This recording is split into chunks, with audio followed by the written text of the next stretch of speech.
Shalom, selamat pagi anak-anak. Pada pagi hari ini kita akan bersama-sama.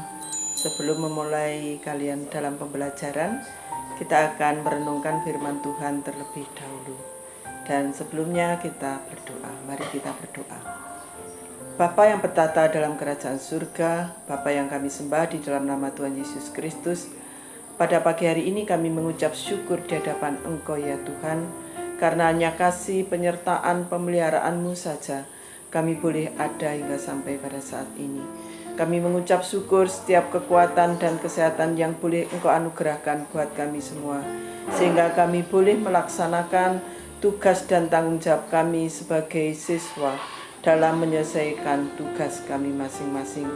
Tetapi Tuhan, sebelumnya kami akan bersama-sama merenungkan akan firman-Mu. Untuk itu biarlah Engkau memberkati perenungan firman-Mu pada pagi hari ini. Di dalam nama Tuhan Yesus Kristus kami berdoa dan bersyukur. Haleluya. Amin. Anak-anak yang dikasihi oleh Tuhan, pada pagi hari ini kita akan bersama-sama merenungkan firman Tuhan yang diambil dari 1 Korintus pasal yang ke-15 ayat yang ke-33 dan 34. 1 Korintus 15 ayat 33 dan ayat 34. Demikian firman Tuhan. Janganlah kamu sesat. Pergaulan yang buruk merusakkan kebiasaan yang baik. Sadarlah, kembali sebaik-baiknya, dan janganlah berbuat dosa lagi. Ada di antara kamu yang tidak mengenal Allah. Hal ini kukatakan supaya kamu merasa malu. Judul perenungan pada pagi hari ini adalah hati-hati dalam pergaulanmu. Sebelumnya saya akan menyampaikan sebuah contoh yang itu sering muncul dalam kehidupan nyata anak remaja. Sebut saja namanya Joni. Joni ini murid SMA yang cukup rajin ketika pembelajaran. Baik ketika pembelajaran offline sebelum terjadi pandemi maupun sesudah terjadi pandemi. Dia selalu rajin dalam pembelajaran, mengumpulkan tugas tepat waktu. Kemudian ketika mau ulangan, Joni ini mesti belajar lebih awal. Taruhlah 1 minggu sebelum ulangan dia sudah belajar. Tetapi akhir-akhir ini muncul game baru yang itu menurut anak-anak muda itu sangat seru dan menantang begitu. Yang akhirnya Joni ini diajak teman-temannya, ayo ada game baru, seru ini kita main. Awalnya Joni nggak mau lah, aku masih belajar. Tugas cukup banyak, apalagi dengan pembelajaran online. Kemudian temannya terus mengajak, akhirnya Joni mau. Pada awalnya Joni main game itu sesudah pembelajaran, tetapi lama-kelamaan pada saat belajar, Joni ini ikut main game. Wah, seru ini. Akhirnya Joni ini ketagihan. Akhirnya sampai tengah malam, bahkan larut pagi. Karena gamenya seru, maka Joni ini main game. Karena belajar dianggap sesuatu yang sangat membosankan begitu. Awalnya itu adalah hanya untuk mengisi waktu supaya tidak jenuh, tetapi apa yang terjadi akhirnya seperti itu. Anak-anak yang dikasihi oleh Tuhan, saya yakin kalian bisa menebak apa yang terjadi sesudah Joni ini akhirnya main game sampai larut malam. Kira-kira apa? 1, mesti tidurnya hampir pagi. Terus yang kedua, kira-kira tugas-tugasnya diselesaikan apa enggak? Banyak yang tidak diselesaikan. Kenapa? Tidurnya hampir pagi, otomatis pagi sampai siang bahkan sampai sore itu dipakai untuk tidur. Ya, akhirnya setelah tidur main game lagi begitu. Yang awalnya Joni itu merupakan anak yang rajin, tugas sering kumpul, Akhirnya karena pengaruh dari teman-temannya, dia tidak bisa mengendalikan diri sendiri. Akhirnya Joni pun ikut dalam pergaulan yang menurut kategori siswa itu adalah kurang baik. Pengalaman Joni itu merupakan pengalaman sederhana yang sering muncul di antara kalian. Benar apa enggak? Saya yakin pengalaman Joni itu pun barangkali terjadi pada diri kalian. Dulu rajin menjadi malas. Dulu tidak pernah ngomong yang kotor, akhirnya sering main game kalah. Endingnya ngomongnya jadi banyak yang ngomong yang kotor. Yang berikutnya akhirnya tidak jujur. Mungkin orang tuanya, Joni gimana belajarmu? Beres mah. Tapi apa yang terjadi? Endingnya mungkin seperti contoh di SMA Immanuel itu, ketika penerimaan rapot tengah semester banyak nilai yang kosong. Mamanya protes ke sekolah, kenapa anak saya nilainya 0? Padahal itu bukan kesalahan dari pihak sekolah. Melalui guru mata pelajaran, melalui wali kelas, itu selalu diingatkan akan tugas-tugas tersebut. Mungkin juga ada kebiasaan buruk yang lain karena temannya itu merokok. Dulu sebenarnya Joni tidak merokok, akhirnya ikut merokok. Akhirnya banyak karakter-karakter yang kurang mendukung dalam pembelajaran ada dalam diri Joni, yaitu karakternya menjadi merosot karena Joni berada di lingkungan pergaulan yang kurang tepat. Seperti tadi di dalam 1 Korintus 15 ayat yang ke-33, Rasul Paulus mengingatkan kepada jemaat Korintus, janganlah kamu sesat, pergaulan yang buruk akan merusak kebiasaan yang baik. Oleh sebab itu, sebelum terlibat atau terlanjur di dalam pergaulan buruk, maka kalian sebagai anak remaja yang statusnya masih pelajar harus berani berkata no, tidak untuk hal-hal yang buruk, atau ketika diajak temanmu untuk melakukan hal yang kurang baik. Karena kalau sudah melekat menjadi kebiasaan, untuk melepaskan kebiasaan yang buruk tadi itu bukan hal yang gampang, sangat sulit. Nah, untuk itu harus ada kemauan untuk berubah. Masa depan kalian itu masih panjang. Apa yang kalian tanamkan saat ini, kalian akan menuainya nanti apabila kita tidak segera berubah. Untuk itu, demi masa depanmu sendiri, maka kamu harus berani berkata tidak ketika teman-temanmu mengajak melakukan hal-hal yang kurang baik. Pergaulan yang buruk pada saat ini juga terjadi karena kalian pada saat ini akrab dengan media sosial yang menawarkan banyak hal, sedangkan mungkin keluarga atau orang tua tidak bisa mengontrol apa yang kalian lakukan. Kalau kalian punya tanggung jawab pada diri sendiri, ada tawaran apapun di media tersebut, kalian harus berani berkata tidak.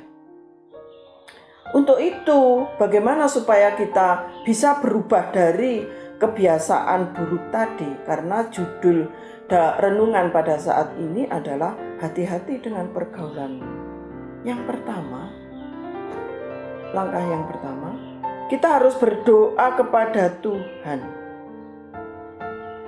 Serta kita harus berjanji untuk tidak mengulangi hal yang buruk tadi yang merugikan kalian. Yang rugi itu bukan hanya kalian sendiri, tetapi keluarga juga akan dirugikan, dan dampak yang lebih luas itu nanti dampaknya hubungan kalian dengan keluarga, dengan Tuhan, dengan teman-teman, atau kalau kita berbicara dengan bangsa dan negara, berarti kalian memiliki andil yang kurang baik terhadap bangsa dan negara ini. Untuk itu, yang pertama kali seperti yang saya sampaikan tadi, kalian berdoa kepada Tuhan. Mohon ampun apabila waktu-waktu yang sudah diberikan oleh Tuhan itu diisi dengan hal-hal yang tidak berkenan di hadapan Allah. Dan berjanji untuk tidak mengulangi kebiasaan buruk. Memang itu bukan hal yang gampang. Perlu komitmen dari diri kita sendiri. Ketika mungkin ada teman mengajak yang tadi saya nyampaikan berkata no, begitu juga ketika diri kita mungkin ada keinginan ke sana, kita pun harus bisa berkata pada diri kita sendiri no atau tidak. Yang kedua, jangan ragu-ragu kalian menceritakan masalah kalian yang seperti itu ke orang tua. Contohnya, ketika rapotmu muncul nilai banyak 0 atau bahkan semua 0, kalian harus terbuka kepada orang tua kalian. Memang gak enak, sakit nanti. Pasti minimal kalian akan dimarahi. Tetapi di dalam hal ini kalau kalian tidak terbuka, akan fatal, akan parah dampaknya ke belakang. Untuk itu terbukalah menceritakan masalah-masalah yang kamu alami pada saat ini kepada orang tuamu yang pertama. Yang kedua kepada mentor mungkin yang ada di gereja. Yang ketiga bisa bercerita kepada guru BK.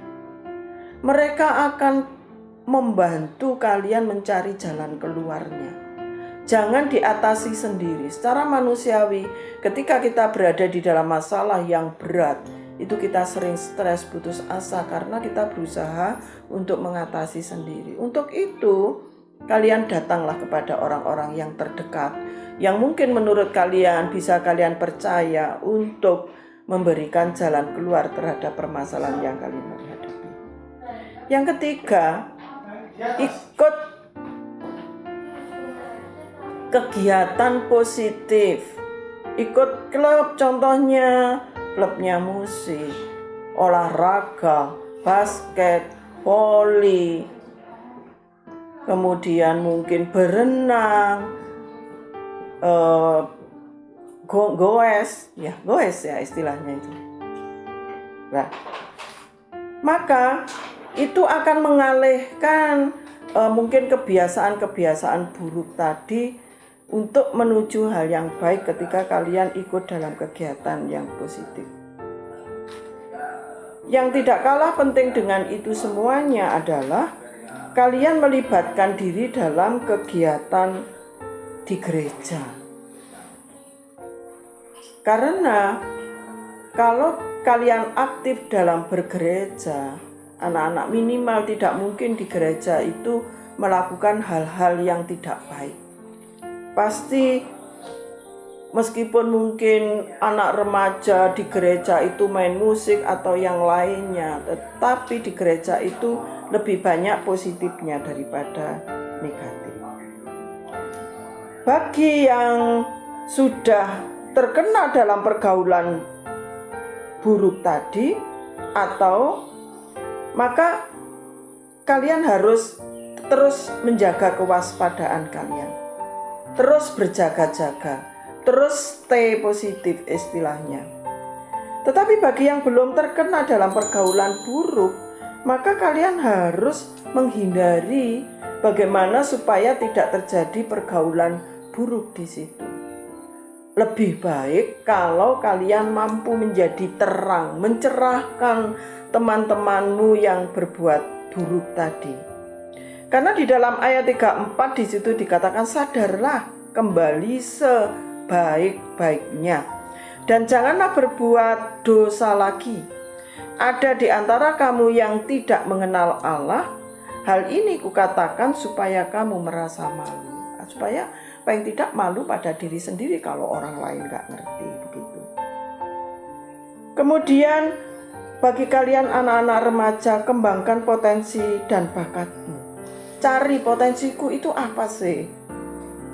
Kemampuanku yang menonjol itu apa sih? Ayo itu dikembangkan. Jangan merasa aku tidak bisa apa-apa. Setiap orang oleh Tuhan pasti dikaruniai potensi. Supaya kita tetap produktif di dalam kehidupan kita. kalian itu termasuk usia produktif yang kemampuannya itu harus dieksplor. Kemudian kita harus rajin belajar. Memang ketika kita sudah terjebak di dalam suatu permasalahan yang berat, akhirnya tugas kalian yang menumpuk luar biasa, maka kalian akhirnya malas. Ketika kalian malas itu sebenarnya itu pengaruh dari roh jahat. Mungkin roh jahat akan berbicara, tidak usah belajar. Paling gurunya akan kasihan pada kalian begitu. Dalam hal ini guru tidak akan kasihan ketika kalian tidak bertanggung jawab. Maka guru akan kasihan kepada kalian ketika kalian bertanggung jawab. Anak-anak yang dikasihi oleh Tuhan, masa-masa ini adalah masa yang susah. Mungkin orang tuamu juga susah, kamu juga susah, guru juga susah ketika pada masa pandemi seperti ini. Kami sebagai guru itu sebenarnya ingin ngontrol kegiatanmu itu apa sih di rumah, tetapi kami sering tidak bisa. Untuk itu, mari dengan perenungan firman Tuhan pada kali ini menyadarkan kita semua, terutama di dalam memilih pergaulan kita. Karena mungkin orang tuamu bekerja, sehingga kalian jam-jam tertentu keluar bersama dengan teman-teman. Anak-anak yang dikasihi oleh Tuhan, ketika di akhir-akhir ini, mungkin beberapa hari ini, minggu-minggu ini mungkin banyak demo, maka kalian pun karena mungkin jenuh, pingin ikut dalam kegiatan itu, kalau bisa mengendalikan diri. Karena dampaknya sangat buruk bagi pelajar apabila mengikuti kegiatan seperti itu. Minimal kamu akan kena. Pasti polisi akan mencatat namamu, alamatmu. Kedua, ketika kamu mungkin pada saat ikut demo itu ditahan polisi, orang tua pasti akan dihubungi untuk menjemput kalian. Keluargamu kena. Yang ketiga, pasti kalian akan ditanya, kamu masih pelajar? Iya. Sekolah di mana? Umpamanya di SMA Immanuel, sekolahnya kena lagi. Untuk itu janganlah bergaul dengan orang-orang yang itu sebenarnya bukan porsinya mengikuti demo. Kan itu umpamanya diikuti oleh Serikat Buruh Indonesia. Lah kalian kan tidak termasuk di situ. Kalian kan cuma ikut-ikutan aja. Lalu apa dampaknya buat kalian? Kan cuma seneng-seneng aja ngumpul-ngumpul begitu. Tetapi ketika itu mau melakukan hal yang seperti itu, anak-anak, Tuhan mengaruniakan kita pikiran yang bijak. Untuk itu berpikirlah sekian kali lipat ketika kalian mau melakukan hal yang tidak benar. Tetap belajar anak-anak, harus kuncinya itu. Jangan sampai endingnya nanti ketika di akhir tahun kalian sudah tidak mampu mengerjakan setiap tugas dan mungkin ulangan harian, tugas dan lain sebagainya dari Bapak Ibu Guru. Kalian akhirnya malas, kalian sudah tahu endingnya apa. Mau tetap umpamanya yang kelas 10 duduk di kelas 10, yang kelas 11 duduk di kelas 11, yang 12 tidak mau lulus. Saya yakin ending itu tidak ada di dalam benak kalian. Supaya itu tidak terjadi pada diri kalian, berhati-hatilah dalam bergaul. Karena seperti di Ibrani itu dikatakan, hari-hari ini adalah hari yang jahat. Ketika kita tidak melibatkan Tuhan di dalam setiap apa yang kita lakukan, hari-hari ini adalah hari yang jahat. Jaga pergaulan, hati-hati, supaya itu tidak merusak kebiasaan baik yang ada di dalam dirimu. Seperti Joni tadi, biarlah Joni menyadari akan kesalahannya sehingga dia bertobat. Dia mohon ampun kepada Tuhan, dia punya komitmen pada diri sendiri. Dia mulai mengisi hari-harinya dengan kegiatan yang positif. Begitu juga dia mulai belajar kembali. Allah kita bukan Allah yang pendendam. Begitu juga orang-orang yang Tuhan pakai untuk mendidik kalian bukan orang yang pendendam ketika kalian kembali ke jalan yang benar. Tuhan berkati kita semua anak-anak, tetap jaga kesehatan, sering cuci tangan, kalau keluar pakai masker, jaga jarak, jangan sering berkerumun, tidurnya jangan malam-malam, karena kalau tidur malam imun kalian itu akan menurun. Kemudian makan makanan yang sehat supaya imun kalian meningkat. Luangkan waktu khusus untuk berolahraga dalam setiap hari minimal 30 menit. Tuhan pasti memberkati kita. Kita berdoa semoga badai ini cepat berlalu sehingga kalian bisa bertemu kembali di sekolah bersama-sama dengan Bapak Ibu guru. Kita melaksanakan kegiatan yang normal. Tuhan memberkati kita semua. Kita tutup di dalam doa. Terima kasih atas firman-Mu pada pagi hari ini Tuhan. Biarlah itu mengingatkan kami kembali. Mungkin ketika kami, anak-anak-Mu, anak remaja ini terjebak dalam pergaulan buruk. Tuhan, kami datang kepada Engkau. Kami mohon ampun atas dosa pelanggaran kami yang mengisi hari-hari kami dengan hal-hal yang tidak benar. Tuhan, pada saat ini kami berdoa untuk pembelajaran yang kami lakukan. Tuhan berkati, ajarkan kepada diri anak-anak kami semua punya tanggung jawab, punya kedisiplinan, mengumpulkan setiap tugas itu tepat pada waktunya. Kami juga berdoa untuk anak-anak kami yang jauh, yang tidak bersama-sama dengan kami. Ada yang di luar kota, di luar pulau, ada yang di Papua, di Kalimantan, ada yang di Jakarta, mungkin ada yang di Medan, ada yang di NTT, ada yang di Toraja, bahkan ada yang di Sabah. Tuhan berkati anak-anak kami dalam pembelajaran ini. Kami yakin dan percaya ketika mereka semua bersandar kepada Engkau ya Bapa, Engkau akan menolong mereka, memberikan jalan keluar setiap persoalan yang dihadapi. Kami berdoa untuk para orang tua mereka Tuhan. Berkati orang tua anak-anak kami yang sudah melahirkan, membesarkan, mendidik, memfasilitasi. Bahkan dalam kehidupan mereka orang tua memelihara, mengasihi mereka. Tuhan memberkati para orang tua mereka. Terlebih bagi orang tua mereka yang mungkin kena dampak COVID-19 ini Bapak. Kami yakin Tuhan akan menolong orang tua, siswa-siswi SMA Immanuel. Kami juga berdoa untuk Bapak Ibu guru yang telah membimbing anak-anak kami. Meskipun dalam pembelajaran daring ini Bapak Ibu guru harus stay di sekolah.